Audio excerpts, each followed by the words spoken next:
GEO Group, which is one of the largest for-profit prison corporations, has just secured a federal contract in the amount of $110 million to build a new facility specifically meant to detain undocumented immigrants. Now, according to Talking Point's memo, the GEO Group said that its 1,000-bed detention facility will be in Conroe, north of Houston, and will open by the end of next year. GEO already operates the 1,500-bed Joe Corley Immigrant Detention Center in the same small town. So it's a little strange that they need another for-profit prison to detain undocumented immigrants in the same area.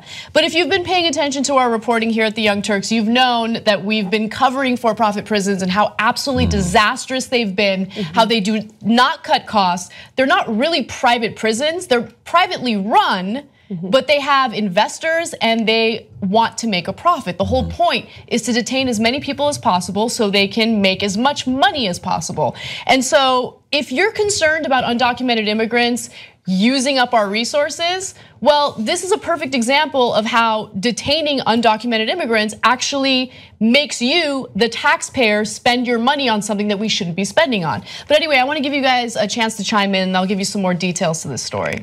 Well, it's not just Texas, it's also, these have been going on in Arizona. I know that I have family who actually worked in a medical facility that's privately run and owned and operated, and ICE kind of oversees it. So we have all these contracts with ICE that sort of facilitate the housing and warehousing of essentially immigrants. So if we're going to end this quote unquote catch and release program and we're going to basically warehouse people until we get their paperwork in order, until we ship them out.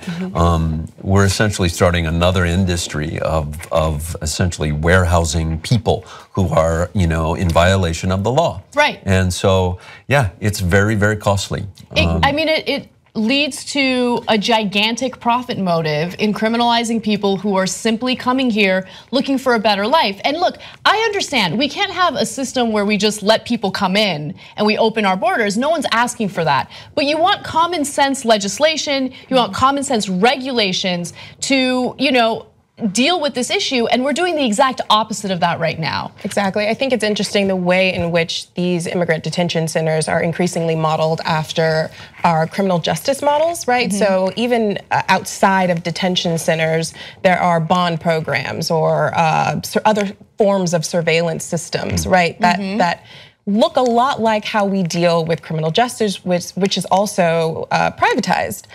So I think when we examine this, we got to look at some of the racial structures, the economic imperatives that kind of undergird this issue and ask, why are these policies kind of forming in the way that they are? Exactly. And so, at the tail end of the Obama administration, Obama had made the decision to stop using federal or for-profit prisons on the federal level. Right. And so, of course, Trump came in and he completely undid that. The stock prices for these for-profit prisons shot up. And I'm sure after they secured yet another federal contract paid by our taxpayer money, the stock for GEO Group will shoot up again. And so you don't want to have this type of incentive, a profit motive structured into our justice system. But unfortunately we do.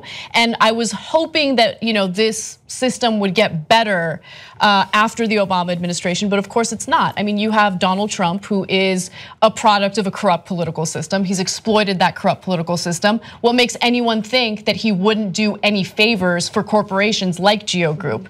So to give you some more details on this, US Immigration and Customs Enforcement already has a record of more than 41,000 detainees. That number is expected to increase. And also the agency has also identified an additional 21,000 unused beds that it plans to use for detention. So understand that these for-profit prisons usually have contracts that indicate that the government, whether it's on a state level or a federal level, needs to provide a minimum occupancy rate, right? So let's say that these beds are not being used. Our taxpayer money still has to pay for the beds as if there are inmates there. And it creates an incentive where if there are unused beds, well, we just need to detain more people, right? And so that's another issue. Also, Trump has instructed ICE to detain all individuals suspected of violating immigration laws. As soon as you come into this country, you cross the border and you're undocumented, you're breaking the law in Trump's book, and you could be detained in one of these detention centers. So, in other words, they'll be filling up and they'll be, building more of these facilities. That's right. That's right. Yeah. And conditions will probably decline, right, as populations rise in. Right, because if it's run like a business, think about it. They want to cut costs and maximize profits. So there have been a number of reports regarding for-profit prisons that there was just heinous behavior, inhumane treatment of the inmates, not providing the necessary medical care, and so that's unsurprising when you run a prison like a business. So this is not a good situation, and I apologize that we're opening the second hour with such a depressing story, but this is one of the many devastating outcomes of Trump's presidency and his administration.